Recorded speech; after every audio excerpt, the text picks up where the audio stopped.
Alors, on va voir quels vont être les impacts, mais c'est pas tout. L'une des grosses problématiques aussi qui viennent avec la consommation et la production humaine, c'est bien sûr la pollution, l'immense quantité d'ordures, de produits chimiques, de pollution qu'on déverse dans les sols, dans les océans. On voit des îles de débris, d'ordures qui se créent sur les océans en Atlantique et dans le Pacifique, amenées par les courants. On a des îles gigantesques de probablement, je sais pas, 10 fois la France en surface, de matières plastiques, de matières non biodégradables qui s'accumulent. On jette tout dans les océans. On voit que bien sûr, la pollution pour ceux qui vont dans les plages, parfois on a vraiment des problèmes qui touchent enfin la faune. Et lorsqu'on voit les quantités de poissons, il y a de plus en plus de bancs de poissons qui s'échouent morts parce qu'il y a eu des pollutions des mers. Si on ajoute à cela la surpêche, qui montre, par exemple, j'ai trouvé ce graphique très intéressant, la pêche de la morue qui part en exponentielle après-guerre, et qui ensuite, parce qu'il n'y en a plus, descend. Et aujourd'hui, on n'en pêche pratiquement plus, donc ça c'est en Atlantique Nord. On arrive à des effondrements écologiques. Alors sur Terre aussi, par la déforestation, etc., on arrive à une extinction de manière massive des espèces animales. Et donc, des écosystèmes qui s'effondrent les uns après les autres. Alors, on ne le voit pas tous les jours parce que c'est loin, et malgré les sensibilisations des écolos, et souvent, malheureusement, les écolos, ils ont tendance à se politiser sur d'autres sujets que les sujets vraiment fondamentaux, malheureusement. On voit qu'on a des pertes d'espèces animales phénoménales dans le monde. Et ça nous impacte, et ça va nous impacter tôt ou tard. La pollution et les effondrements des niches écologiques vont nous atteindre, nous, qui sommes le prédateur tout en haut de la chaîne alimentaire, soit par la pollution qui va nous amener des maladies, cancer, explosion de ces maladies, etc., soit simplement parce qu'il n'y a plus de système écologique pour qu'il y ait les animaux, les insectes nécessaires à la vie de ce qui nous maintient de manière saine en vie. Et on ajoute à cela, alors je vais vite parce que ça pourrait être une journée de débat aussi, on voit que notre consommation amène aussi au rejet de substances dans l'atmosphère, essentiellement azote, protoxyde d'azote, dioxyde de carbone et méthane. Alors, est-ce que c'est ça qui a un impact ou pas? Moi, je suis assez agnostique. Mais en tout cas, on remarque qu'il y a aujourd'hui des impacts assez visibles, ça c'est chez moi ensuite, sur l'environnement. Alors, au-delà des pauvres ours solaires, polaires, qui n'ont plus de...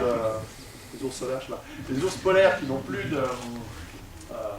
d'écosystème, c'est quelque chose qui va avoir un impact. Et moi, je dis toujours aux gens, oublie les ours polaires.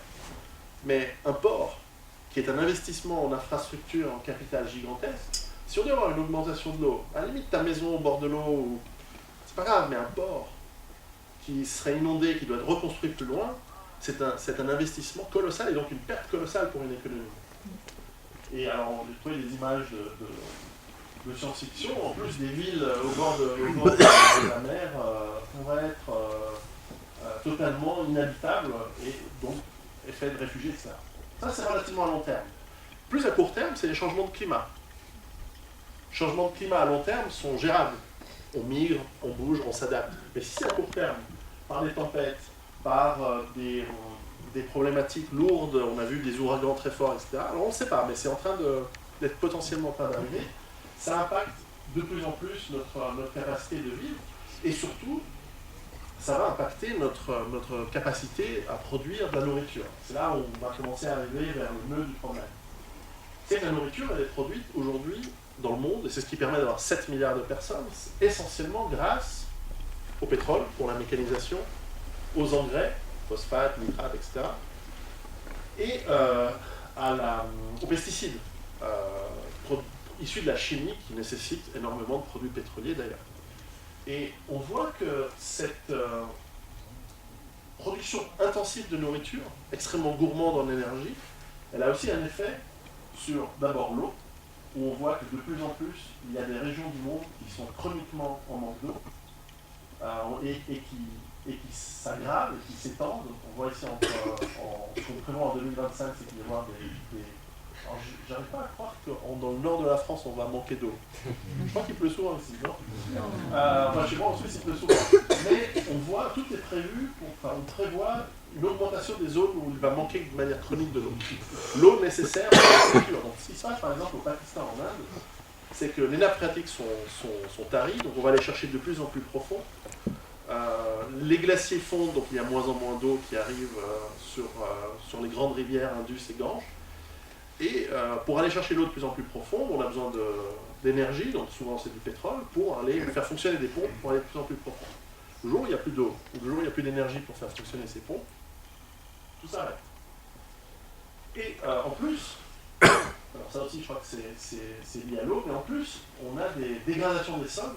L'agriculture intensive détruit les sols, les dope avec des engrais pendant un certain temps, mais en fait, tout le temps en train de faire de la monoculture intensive, détruit l'humus, détruit l'élément essentiel nutritif des sols. Donc non seulement les produits, les légumes, les céréales, etc., sont moins bonnes en termes d'éléments nutritifs, de protéines, de vitamines, etc., mais en plus, dès qu'on enlève les engrais, ça se désertifie. Et on le voit partout. On le voit partout où il y a l'agriculture intensive. On voit ici en orange foncé une très très forte dégradation des sols. Et on va dans une désertification assez intense de la plupart des zones agricoles dans le monde. Alors on ne le voit pas trop dans les pays tempérés, mais on le voit significativement dans les pays tropicaux. Et c'est un des gros problèmes qu'on a en Asie, en Afrique, etc. Donc si demain, l'essentiel des terrains agricoles du monde vont ressembler à des terres un peu sèches et non fertiles, qu'est-ce qui va se passer? D'abord, des famines. Et les famines du passé, où on était 1 ou 2 milliards d'habitants dans le monde, ne sont rien par rapport à celles que l'on va avoir avec 7 milliards d'habitants, ou 8. Quand il y a des famines, tout de suite, immédiatement corrélé, il y a des guerres.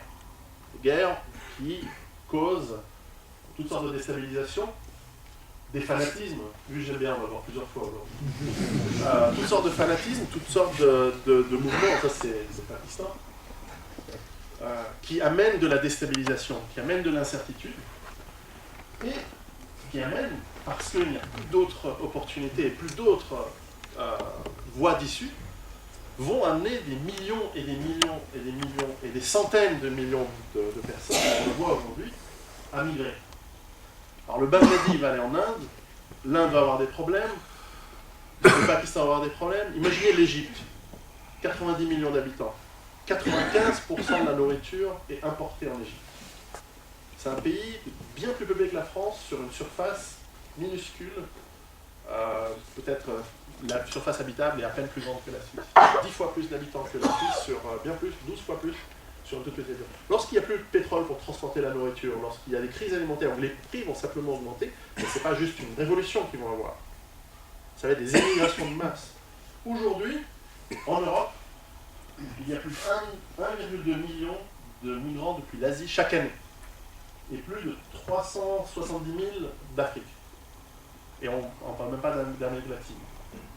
Alors c'est sûr que certains nous disent, oui mais notre population est vieillissante, ce sera bien. On pourra en discuter, mais c'est juste des quantités colossales. Ce n'est plus 10 000 par an, 20 000 par an, quelques petits pourcentages chaque décennie, on va pouvoir absorber culturellement, économiquement, peu importe. Ça va être des immigrations de masse. Comment est-ce qu'on va gérer ça? Je pense qu'on ne va juste pas gérer, c'est impossible. Ça, c'est une conséquence terrible de ce qui va arriver dans le monde. Guerre, chaos, etc.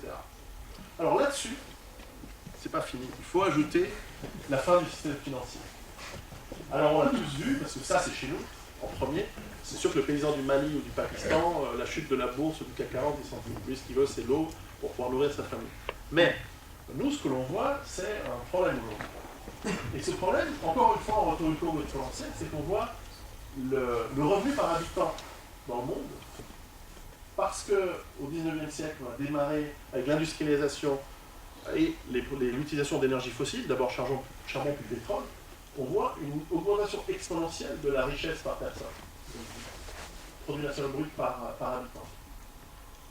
Et on voit aussi qu'aujourd'hui, cette production n'est plus simplement parce que nous étions des... Quand je dis nous, je parle des nations on va dire européennes, puisqu'on est ici en Europe, où simplement on a une capacité à produire, on avait de l'artisanat, de l'agriculture, mais aussi de l'industrie locale ou nationale qui produisait. Aujourd'hui, on nous a obligés par la mondialisation, et on pensait que c'était une bonne idée au début, à nous mettre en concurrence avec des gens qui gagnent 10, 20 fois moins que nous, qui bossent, quand les Chinois me disent, mais en France, ils bossent 35 heures, mais par jour, par 2 jours, non, par semaine. Mais le week-end aussi. Non. Enfin bref, bon, il ne s'agit pas de... c'est pas le modèle chinois qu'il faut avoir. Ça, c'est ce que certains de nos dirigeants aimeraient nous transformer en petits Chinois qui dorment dans l'usine, qui bossent le premier mois à l'essai sans salaire. Vous savez comment.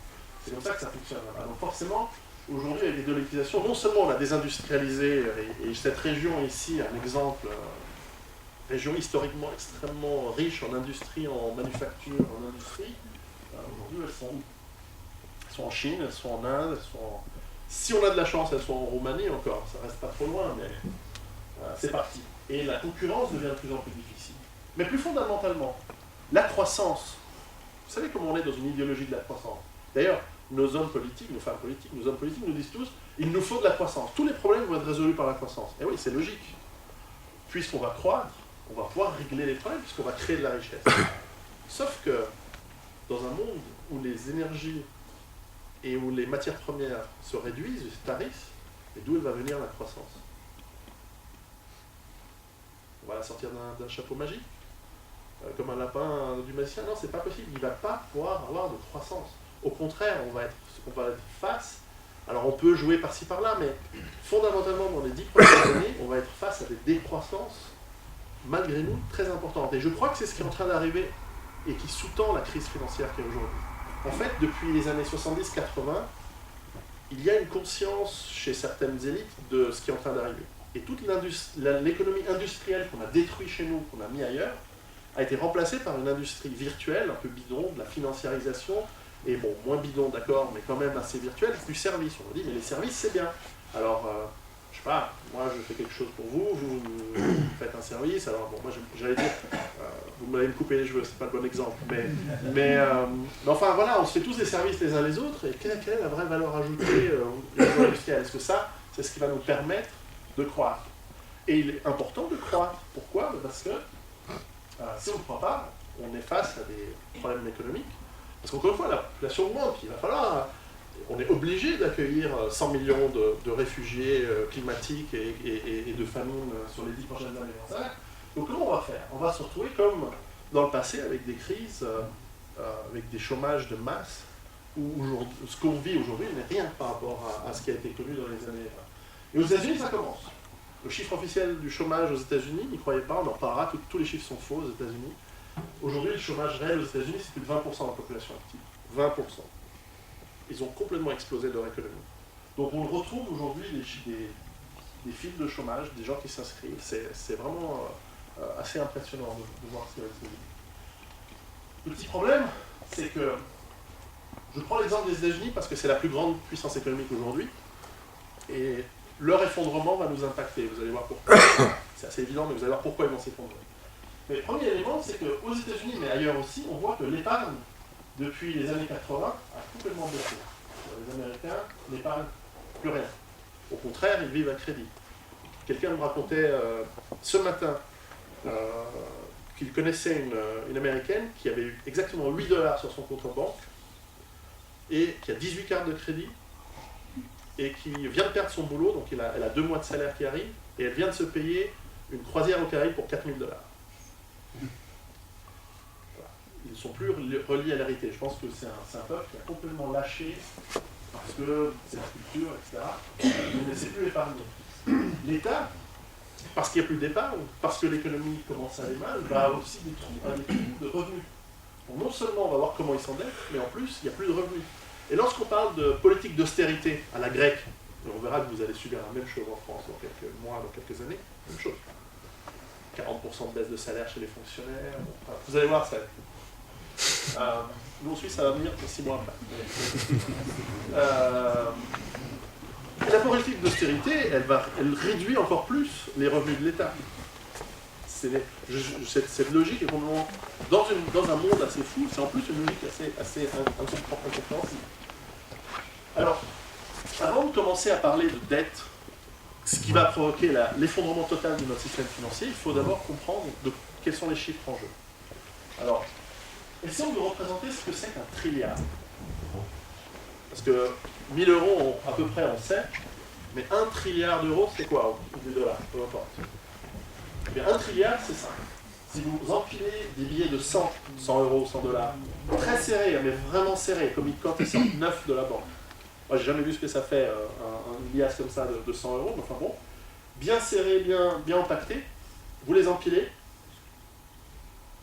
ça fait une pile de 100 km. Ça, c'est 1 trilliard. 100 km. Alors, je sais pas, quelle est la ville à 100 km de ville? Cambrai, je sais pas, à peu près, Bruxelles, je sais pas, non. Bon, ben voilà, vous imaginez ce que c'est qu'une route de 100 km avec plein de billets, les uns à côté de l'autre, bien serrés. Voilà, ça vous donne une idée de ce que ça représente en termes concrets, humains, qu'on peut comprendre, 1 trilliard de dollars.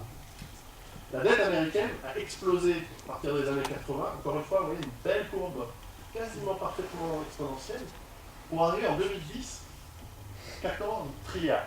Ça, c'est la dette du gouvernement. Bien plus grave en proportion du chiffre d'affaires que la dette française, que la dette grecque, que la dette anglaise. Bien plus grave. Si on cumule toutes les dettes du gouvernement, du privé, des entreprises, qu'est-ce qu'il y a? Dette publique, la finance, on arrive en 2010, donc ça c'est il y a 2 ans, on arrive à plus de 50 trilliards. Sachant que le produit national brut des États-Unis, c'est à peu près 13 ou 14 trilliards. Donc 50 000 milliards de dollars de dette, les États-Unis. Et ça, c'est sans compter la sécurité sociale, parce que c'est une dette. Parce qu'ils la doivent, les gens cotisent, elle est due. Si on rajoute la sécurité sociale, tout ce qui est médical et toutes les retraites, en fait, on arrive à 200 trilliards de dollars. Les États-Unis sont morts. Il n'y a plus d'économie réelle derrière. Alors vous allez voir pourquoi ils sont encore là. C'est une économie zombie. Ils sont morts, mais ils sont encore vivants. C'est simplement colossal comme dette. Et leur taux d'intérêt, d'ailleurs, pour continuer à s'endetter, est très très faible. Ça n'a rien à voir avec le niveau de dette, le niveau de taux d'intérêt français ou grec. Et ça aussi, c'est intéressant. Quand on voit le niveau de la dette américaine par rapport à justement leur produit national brut, on arrive à des niveaux de 300 à 350% aujourd'hui. C'est juste énorme. C'est bien plus que la Grèce, c'est bien plus que l'Angleterre. En fait, les États-Unis et l'Angleterre sont les 2 pays, avec le Japon, c'est un peu plus compliqué au Japon, qui sont parmi les plus endettés au monde. Mais eux, on n'en parle pas. Hein. On n'en parle pas c'est la Grèce, peut-être la Hongrie, etc. Ou l'Italie, qui est beaucoup moins endettée, etc. Alors, ce qui est aussi intéressant de comprendre, c'est on crée cette dette, et je ne sais pas si vous le savez, mais en fait, l'argent se crée, si vous connaissez comment fonctionne la création monétaire, se fait en émettant de la dette. C'est comme ça que les banques créent de l'argent. Okay. Si vous voulez plus de détails, allez voir sur Internet, cherchez argent-dette, vous verrez, il y a des vidéos de 30 minutes, 40 minutes qui vous expliquent très très bien comment ça fonctionne. La création monétaire aux États-Unis est restée relativement stable, et puis a commencé à partir en courbe exponentielle, et à la fin 2009-2010, par le quantitative easing 1 et 2, a complètement explosé. Donc en fait, ça veut dire que 500, 1000, ça veut dire que plus d'argent a été imprimé. C'est-à-dire que depuis l'an 2000, on a imprimé aux États-Unis 4 fois plus d'argent que tout l'argent qui a été imprimé depuis la création des États-Unis, en 2 siècles. Est-ce qu'il y a eu une création de richesse équivalente aux États-Unis en 10 ans, je ne sais pas, 10 ans par rapport à il y a 2 siècles? En 2 siècles, les États-Unis ont fait 2 guerres mondiales, ils ont mis en place, ils ont conquis tout le continent, mis en place une infrastructure, et là, en 10 ans, ils ont fait quoi? Bon, ils ont fait 2 grosses guerres idiotes, mais où est la création de richesse? En fait, ils sont en train de se faire tourner la planche à billets, qui est évidemment électronique, c'est pas, de manière colossale. D'ailleurs, c'est pire maintenant. Parce que ça, c'est le graphique que je vous ai montré, ça s'arrête là. Et en fait, on voit que depuis ça, c'est encore l'époque Bush, et depuis l'époque Obama, c'est parti. Et c'est en train de partir en 2012, c'est encore en train de continuer. Donc aujourd'hui, on arrive à de la création monétaire extraordinairement immense. Et l'inflation va suivre. Vous allez voir l'impact. Alors, c'est pas encore très fort parce que cet argent ne circule pas bien dans l'économie, mais il va finir par circuler. Une des conséquences, c'est que le dollar vaut de moins en moins. Donc on voit depuis 1972, où le dollar valait plus de 4 francs suisses. Aujourd'hui, un franc suisse, c'est à peu près comme un euro, un peu plus. Mais bon, enfin un peu moins, mais c'est à peu près, on est à peu près similaire. On voit qu'il y a une baisse phénoménale en quelques années du dollar. Donc ça veut dire que les Américains en fait ont perdu du pouvoir d'achat. Et c'est pour ça que le pétrole en fait n'est pas cher aujourd'hui. Le pétrole étant uniquement commercialisable en dollars et en fait subventionné pour l'économie américaine. En fait, le pétrole n'est pas cher, donc il va exploser le jour où on va se rendre compte qu'il est rare. Alors, impact, effet de trop de monnaie, c'est l'inflation. L'inflation se mesure par le prix des biens. On dit ça en France, le panier de la ménagère. Pardon si j'ai des expressions parfois suisses. Mais je vois qu'il sourit, c'est bien. On voit le panier de la ménagère aux États-Unis. En fait, si vous regardez les chiffres officiels, vous voyez qu'il est relativement constant. Et ils vous diront, non, mais notre inflation n'existe pas, elle est sous contrôle. Ensuite, quand on regarde dans le détail, on voit que ce qui est dans le panier change sans arrêt. Par exemple, jusqu'à un certain temps, dans le panier de la ménagère, il y avait un steak. Puis ensuite, ils ont trouvé que le prix de la viande monte, donc ils ont changé le steak par de la viande hachée. Et ils disent, c'est équivalent. Ouais, mais c'est plus la même chose. Et si on remet les prix et les biens sur une longue durée, on se rend compte que depuis que les États-Unis, depuis que l'économie en Amérique existe, on a la guerre d'indépendance avec de l'inflation, on a la guerre de 1812 avec de l'inflation, on a la guerre de sécession avec de l'inflation, la Première Guerre mondiale, la Deuxième Guerre mondiale, et puis en fait en 1971, perte du standard or, dollar plus du tout indexé, un billet qui commence à tourner, inflation qui se crée derrière. Ça, c'est de l'argent. L'inflation, c'est ce qu'on vous sort de votre pouvoir d'achat. Alors on peut vous dire, imaginez, vous êtes au SMIC, on vous dit fantastique, on vous augmente de 20%. Yes, super, mais l'inflation elle est de 30. Vous venez de perdre. Etc. Et en Europe, c'est pareil. L'émission, j'ai pas les chiffres de l'inflation en Europe, mais j'ai les chiffres de l'émission monétaire dans la zone euro, qui est aussi entre 2002 et 2010 en constante augmentation. Alors là aussi, l'argent ne circule pas encore très bien, mais c'est les lois de la physique. Hein. L'inflation, elle est liée à la monnaie qui est en circulation. On va avoir des augmentations terribles et on va avoir une perte de notre pouvoir d'achat de manière colossale. On n'a pas encore vu le bilan. Alors, ces dettes, cette immense dette américaine, en fait, on fait pareil en Europe. On a fait pareil.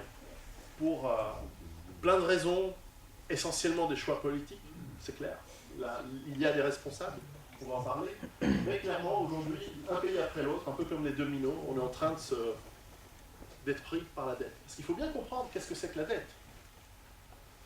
La dette, reprenons, l'argent, c'est une créance sur du travail. Ou un bien, mais un bien, ça représente du travail. Si vous me dites, tiens, fabrique-moi une montre suisse, je dis, ok, file-moi 3 000 €, je te la fabrique, ça me prend un mois, voilà, tu as une montre. Une dette, c'est donc une créance sur du travail futur. Je te dois de l'argent, donc je vais travailler demain pour pouvoir te rembourser. Et l'idée, c'est qu'en faisant de la croissance économique, on va pouvoir rembourser nos dettes. Il n'y a plus de croissance économique parce qu'on n'a plus les ressources pour faire fonctionner l'économie. Donc au contraire, on va plutôt décroître. Comment on va rembourser la dette? On ne va pas pouvoir la rembourser. Et la dette infinie et non remboursable, ça équivaut à une créance sur du travail infini et irremboursable. Et ça s'appelle l'esclavage. Je regardais l'autre jour un film un peu marrant, Casse des pattes. Enfin bon, peu importe. Mais voilà, il faut s'imaginer comment c'était à l'époque de l'esclavage. Le type, il dit, mais vous me traitez comme ça parce que je suis noir. Le type dit, ouais. Ben là, ça va être comme ça. Vous me traitez comme ça parce que je ne peux pas vous rembourser. Bah oui. Et tu vas bosser pour moi pour toujours. Toi, tes enfants, ta famille. On reviendra. On est en train de revenir dans un monde comme ça. C'est terrible. Et on s'est mis dans une situation impossible et un pays après l'autre, on va y passer.